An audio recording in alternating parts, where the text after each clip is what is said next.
খুব টানা হবে না, না অল্প হবে।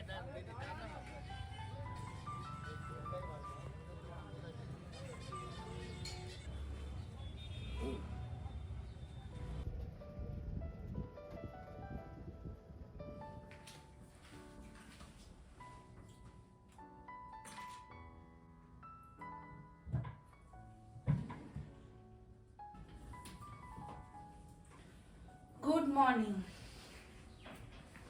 কেমন আছেন সকলে? আর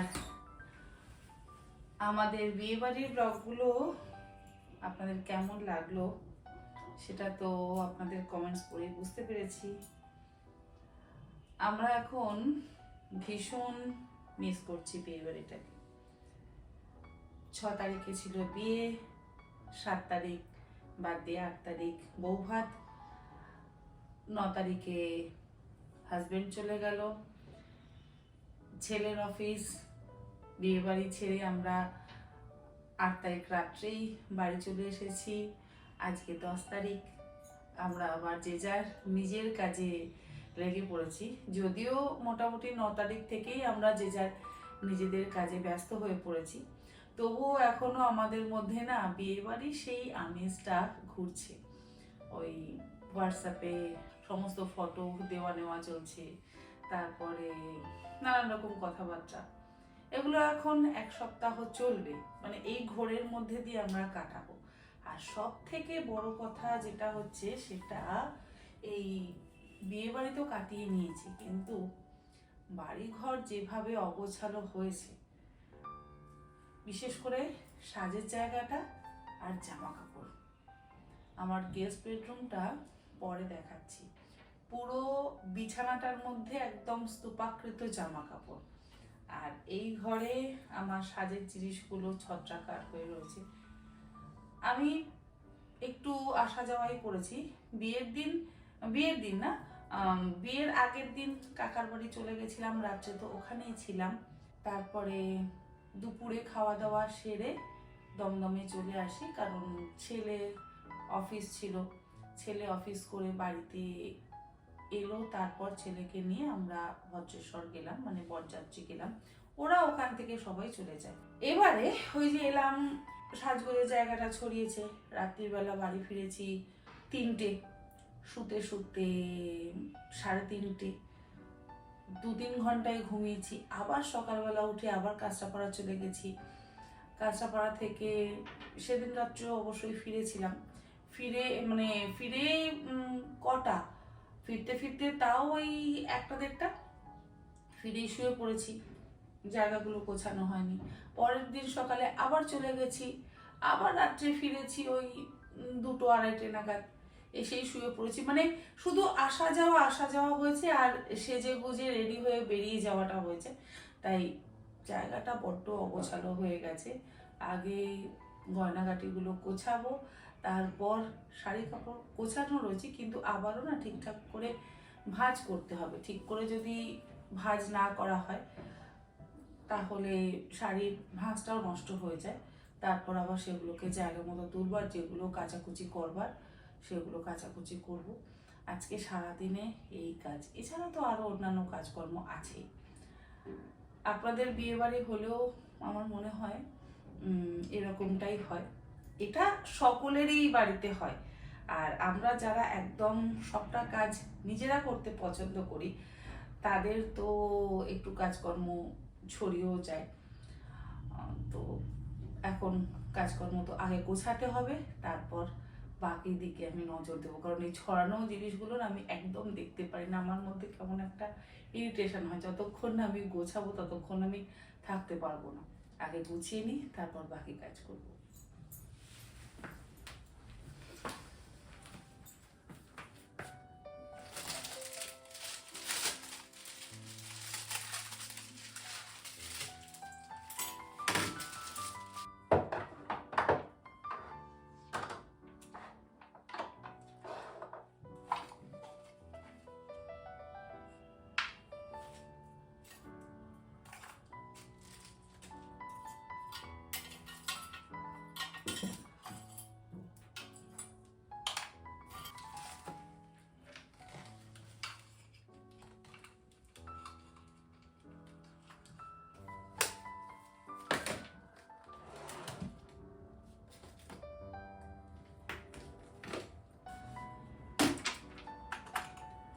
যে কোনো জায়গায় যাওয়ার আগে আমাদের কিন্তু একটা আলাদা উৎসাহ থাকে, কিন্তু সেখান থেকে ঘুরে আসার পর বাড়িতে কাজের চাপটা এতটা বেড়ে যায় যে আমরা নিজেরাও তখন ভাবি যে এবারে কি করে সামলাবো। এই যেমন আমার এখন অবস্থা, হাজবেন্ড চলে গেছে রাঁচিতে, ছেলের অফিস, আমি সারাদিন একা ব্লগের শুটিং, ব্লগের এডিটিং, কুকিং চ্যানেলের শুটিং, তার এডিটিং, এছাড়াও এই যে আনুষঙ্গিক কাজ, কারণ প্রত্যেক দিন রাত্রে বাড়ি ফিরেছি ওই 1টা 1:30 বা 2টো 2:30, আবার সকালবেলা উঠে বেরিয়ে চলে গেছি। তাই এই জায়গাগুলো এমনভাবে ছড়ানো রয়েছে, এতটুকু গোছানো হয়নি। তো এই গোছাতেই এখন আমার মোটামুটি একটা পুরো দিন সময় লাগবে। এছাড়া আমার নিজের কাজ তো আছেই, নিজের কাজ না করে তো আবার গোছাতেও ঠিক পারবো না। তো এটা যে একটা কত বড় হেডেক সেটা যারা করে তারাই জানে। মানে এই আফটার অকেশন, সে বিয়ে বাড়ি হোক, অন্নপ্রাশন বাড়ি হোক বা পৈতে বাড়ি হোক, আবার এই যেমন কোথাও থেকে আমরা বেরিয়ে ঘুরে আসি, তারপরে ঘুরে বেরিয়ে আসার পর তো ওই জামা কাপড় কাচা, সেটা যে একটা কত বড় কাজ, যতক্ষণ না সেগুলো হয় ততক্ষণ আমার অন্তত মাথার মধ্যে না একটা কেমন করতে থাকে। তো সেগুলো করার পর আমি একটু শান্তি পাই। আমি জানি আমার মতন এরকম অনেক মানুষ আছে যারা এই কাজগুলো করতে না পারলে বেশ একটু বিরক্তই হন। ওই ঘরটা জামা কাপড়গুলো ভাঁজ করে করে রেখে দিয়েছি, এখনো জায়গা মতন রাখিনি, জায়গা মতো সমস্ত রাখবো। যেগুলো ড্রাই ওয়াশে দেওয়ার সেগুলো আবার ড্রাই ওয়াশে দেবো। কত কত কত কাজ, মানে কাজের শেষ নেই। চারিদিকে সেফটি পিন ছড়িয়ে ছিটিয়ে ছিল, সেগুলোকে এক জায়গায় রাখলাম। গয়নাগাটিগুলো ছড়িয়ে ছিটিয়ে ছিল, সেগুলো এক জায়গায় রাখলাম। তো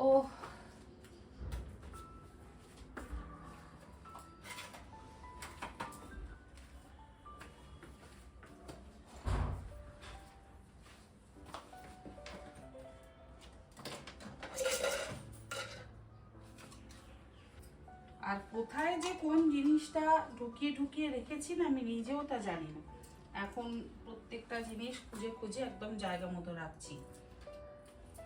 এই যে জাম জুয়েলারিগুলো, সেগুলো এদিক ওদিক করে রেখেছি, সেগুলোকেও একদিন বসে গোছাতে হবে। এগুলো কিন্তু বিরাট কাজ। কিনে তো ফেললাম, তারপর সেই জিনিসগুলোকে গুছিয়ে মেনটেন করে রাখাটাও কিন্তু একটা অনেক বড় কাজ। আর এগুলো নিজেকেই করতে হয়, লোক দিয়ে একেবারেই হয় না। আমার তো অন্তত হয় না কাউকে দিয়ে এই সমস্ত কাজ। আমি এগুলো একটু নিজেই করতে পছন্দ করি। ঘড়ি আমার ভীষণ পছন্দের একটা জিনিস, আর মাঝে মধ্যে আমি ঘড়ি কিনিও। ঘড়ির বক্স ছোট পড়ে গেছে, একটা ওই 12 পিসের যে সেটগুলো হয় সেই বক্স কিনতে হবে। পাগো এত চিৎকার করছে, মানে আমি কথা বলতে পারি না।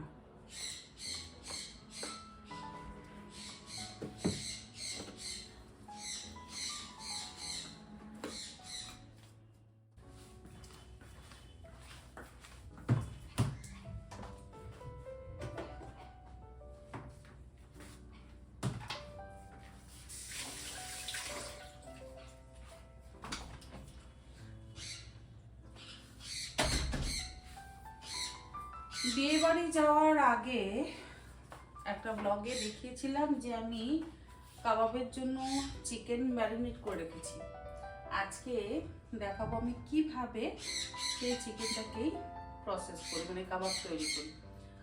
সমস্ত কিছু দিয়ে তো আমি ম্যারিনেট করে রেখে দিয়েছিলাম, ওই যেমন টক দই, আদা রসুন বাটা, গোলমরিচের গুঁড়ো, ডিম, একটু কর্নফ্লাওয়ার, লবণ, কসুরি মেথির গুঁড়ো, এই সমস্ত কিছু দিয়ে। এবারে এর থেকে কিছুটা পোর্শন আমি একটা আলাদা পাত্রের মধ্যে তুলে নেব, আর তার মধ্যে মেশাবো কাশ্মীরি লঙ্কার গুঁড়ো, হলুদ, কাঁচা সর্ষের তেল, সামান্য একটু লবণ, গোলমরিচের গুঁড়ো, ধনে গুঁড়ো আর জিরে গুঁড়ো। এই মশলাটা দিয়ে যদি করা হয় না, তাহলে ওই চিকেন টিক্কাটা হয়। আর মালাই টিক্কা যদি বানাই, তাহলে সামরিচের গুঁড়ো বা গোলমরিচের গুঁড়ো, আর তার সাথে একটু যাবে ফ্রেশ ক্রিম, অল্প একটু কর্নফ্লাওয়ার, ব্যাস। সেটাকে ভালো করে মাখিয়ে নিয়ে সামান্য একটু যদি লবণের প্রয়োজন পড়ে তাহলে লবণ দেওয়া যেতে পারে, দিয়ে কোনো রকম তেল ব্যবহার করবার দরকার নেই। যদি ইচ্ছে হয় তাহলে সামান্য একটু বাটার দিয়ে তাওয়ার মধ্যে দিয়ে ঢাকা দিয়ে আমাদের কাবাব কিন্তু তৈরি হয়ে যাবে। আর যদি হরিয়ালি করতে হয় তাহলে সেক্ষেত্রে ধনে পাতা আর পুদিনা পাতা একটু বেটে নিয়ে তার মধ্যে মিশিয়ে, অল্প মেশাতে হবে, ওই 2 চামচ মতন, বাটলেও হয় বা হামাদের সাথে থেতো করলেও হয়।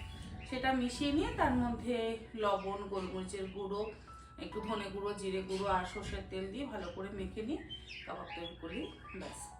আমি কিছুটা পোর্শন নিয়ে নিচ্ছি। আর এখানে আবার হামাস বানাবো। আগে যে হামাসটা বানিয়েছিলাম সেটা তো শেষ হয়ে গেছে, আবার বানাবো। মোটামুটি প্রত্যেক সপ্তাহতেই আমি হামাস বানাই।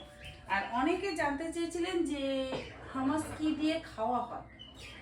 পিটা ব্রেড বানাই। পিটা ব্রেড না থাকলে হাত রুটি, যেটা গমের আটার রুটি, সেই রুটি দিয়ে খাওয়া যায়। আর তার সাথে একটু আমি এরকম চিকেন কাবাব করে নিই, আর থাকে ওই হামাস। রুটির মধ্যে কাবাবগুলো দিয়ে দিই, আর একটু শসা দিয়ে দিই, আর তার সাথে ওই হামাস দিয়ে দিই, দিয়ে র্যাপ করে দিই। ছেলে খুব ভালো খেয়ে নেয়। আর র্যাপ যদিও না করি, 2টো রুটি, সাইডে একটু হামাস, মানে ওই ডালের মতন, যেরকম আমরা ভাত খাওয়ার জন্য ডাল ব্যবহার করি, ঠিক সেই রকমই একটু হামাস দিয়ে দিলাম। আর এই তন্দুরি চিকেন হোক বা চিকেন টিক্কা, সেগুলো দিয়ে দিই।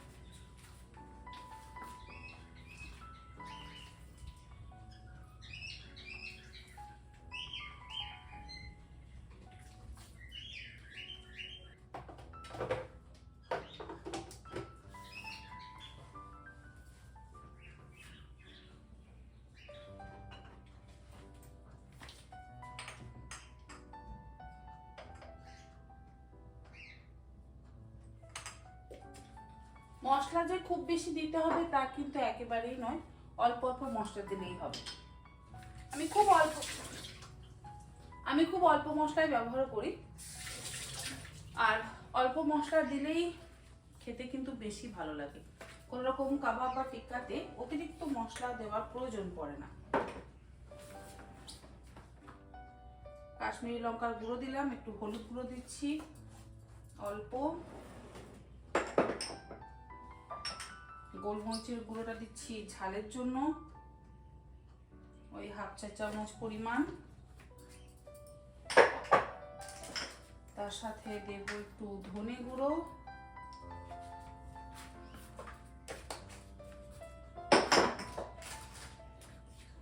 আর দেব একটু জিরে গুঁড়ো,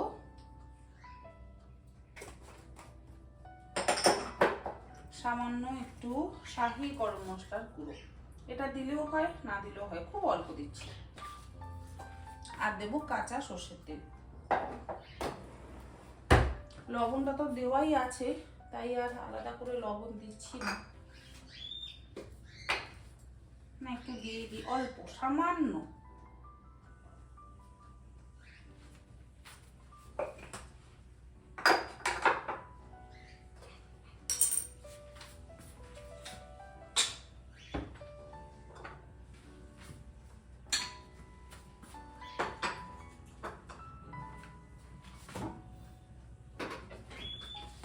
তেলের শিশিটা ধুয়ে দিয়েছি, তাই তেল ঢালা হয়নি ওতে। অল্প সর্ষের তেল দেব, 1 থেকে 2 চা চামচ।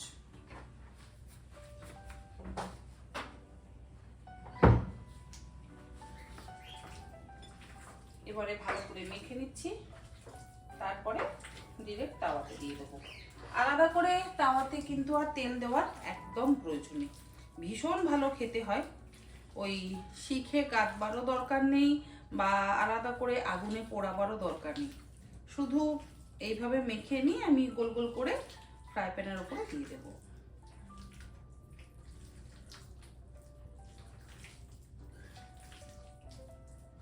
আর যেহেতু বেশ অনেক দিন ধরে ম্যারিনেট করে রাখা আছে না, সুন্দর টেন্ডার হয়ে গেছে।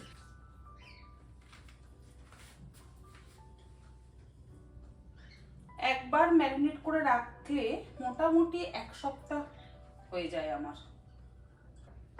ওই 2-3 কেজি মতন আমি এইভাবে ম্যারিনেট করে রেখে দিই, কারণ ছেলে চিকেনটাই বেশি খায়। তাওয়াতে কোনো রকম তেল আমি দিলাম না, এরকম করে গোল গোল করে বসিয়ে দেব।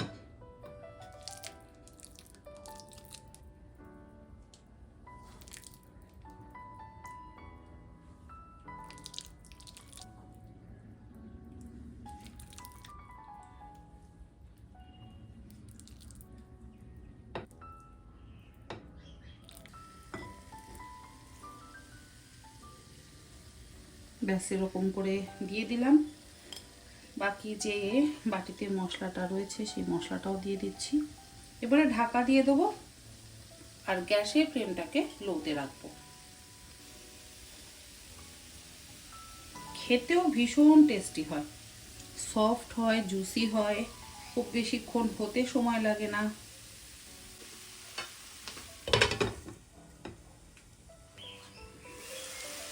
দেখো কতটা জল বেরিয়েছে। একটা সাইড হয়ে যাওয়ার পর না এই সাইডটা উল্টে দেব।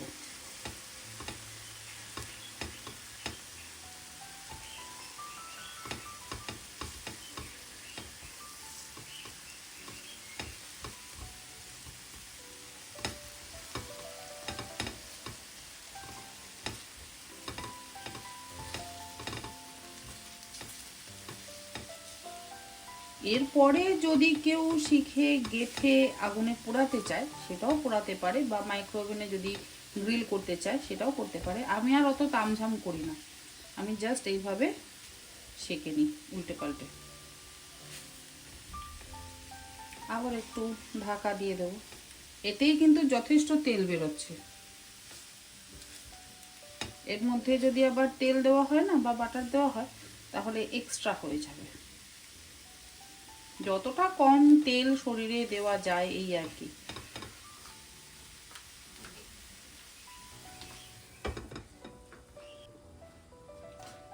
এই যে আমাদের কাবাব কিন্তু অলমোস্ট রেডি। কতটা জল বেরিয়েছে, আর সেই জলে জলেই সেদ্ধ হয়ে গেছে। এবারে আর ঢাকা দেব না, এবারে কি করব, ফ্লেমটাকে একটু বাড়িয়ে দেব, বাড়িয়ে এই জলটাকে টানিয়ে নেব। তাহলে আবার একটু বেশ পোড়া পোড়া ভাব হয়ে যাবে। এরপরে এর মধ্যে যদি স্মোকি ফ্লেভার দেওয়া হয় চারকোল দিয়ে তাহলে তো অবশ্যই আরও সুন্দর হয়ে যাবে। তো সবসময় ঘরে খাওয়ার জন্য অত চারকোল টারকোল আমি ব্যবহার করি না, এইভাবেই খাওয়া হয়।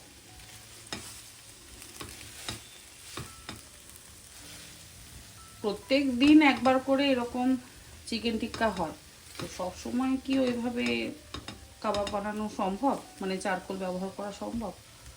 অত তামঝাম করবার দরকার নেই, মাঝে মধ্যে তামঝাম করলে যথেষ্ট।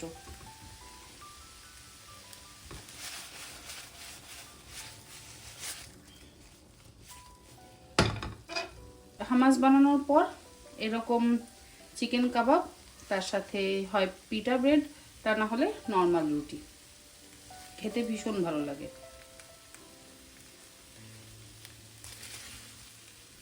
হামাসটা অ্যাকচুয়ালি সাইড ডিশ হিসেবে ব্যবহার হয়।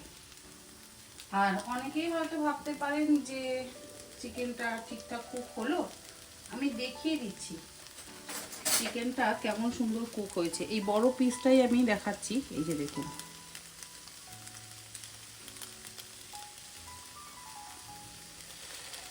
স্পুন একদম সুন্দর গিথে যাবে, ভীষণ সফট হয়, ভীষণ সফট।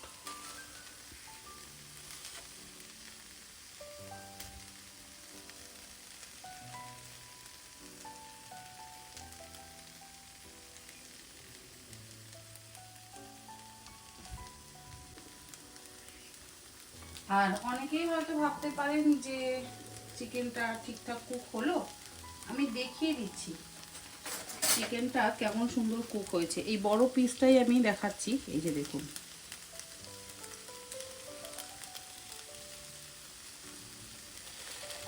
স্পুন একদম সুন্দর গিথে যাবে।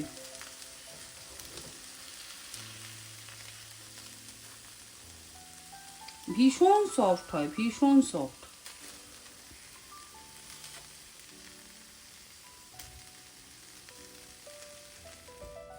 ব্যাস, চিকেন টিক্কা কিন্তু তৈরি।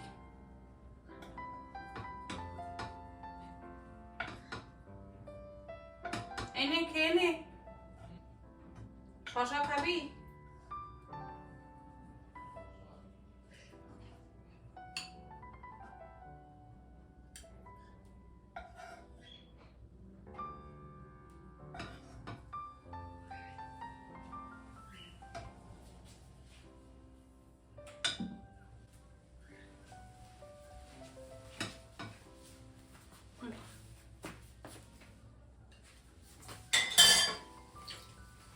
খাওয়া দাওয়া হলো। এবার যেটা আপনাদের বলছিলাম, এই হচ্ছে আমার গেস্ট বেডরুমের অবস্থা। আর সমস্ত শাড়ি ব্লাউজ এখানে রয়েছে, এগুলো এবার গুছিয়ে গুছিয়ে তুলবো। শাড়িগুলো এঘর থেকে ও ঘরে নিয়ে যাব, তারপরে প্যাক করে রাখবো। এই কাজগুলো অনেক। পেটিকোটগুলো যেগুলো ধোয়ার সেগুলো ধোবো, ধুতে তো হবেই অনেক। এই নতুন দুটো শাড়ি আবার হয়েছে, সেই নতুন শাড়ি দুটোর ব্লাউজ পিস আলাদা করে রাখছি। এগুলো আবার রাহুলকে বানাতে দিতে হবে। রাহুল এত ভালো বানায়, আর সব থেকে বড় কথা হচ্ছে বাড়িতে এসে মেজারমেন্ট নিয়ে যাওয়া আর বাড়িতে এসে ব্লাউজগুলো দিয়ে যাওয়া। এটা আমার কাছে ভীষণ ভালো একটা অপশন। যাকে আমি এবার এগুলো একটু গোছাই, কারণ না গোছালে আমার মনটা ঠিক হবে না। আর আজকের ব্লগটাও এখানে শেষ করছি। আগামীকাল আবার ব্লগ আসবে, কারণ এখন আমি বেশ রেগুলারিটি কিন্তু মেনটেন করছি। ঠিক আছে, বাই বাই। কাজগুলো এবার সারি।